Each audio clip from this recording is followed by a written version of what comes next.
Rice mill కట్టించినటువంటి Vidavaluru మండలంలో rice mill మనం ఇప్పుడు ఆడిస్తూ ఉంటాం. గత 3 సంవత్సరాల నుంచి 5 రాష్ట్రాల ప్రజలకు మనం పంపించడం జరుగుతూ ఉంది. ఆంధ్రప్రదేశ్, తెలంగాణ, మహారాష్ట్ర, కర్ణాటక, తమిళనాడు. 6 రైస్ మిల్లు కట్టించినటువంటి దేవళ్ళ పరంధామరెడ్డి గారు 71వ సంవత్సరంలో ఈరోజు ఉదయాన్నే తుది శ్వాస విడిచారు.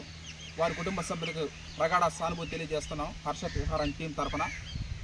ఏంటంటే జనన మరణాలు మన చేతుల్లో ఉండవు. ఎప్పుడు పుడతామో తెలియదు, ఎప్పుడు చనిపోతామో తెలియదు. ఇదంతా ఒక బస్సు ప్రయాణం లాంటిది.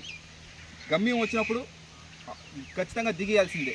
అది చిన్న వయసులోనైనా, లేత వయసులోనైనా, యవ్వనంలోనైనా, వృద్ధాప్యంలోనైనా, ఏ టైంలోనైనా తప్పదు.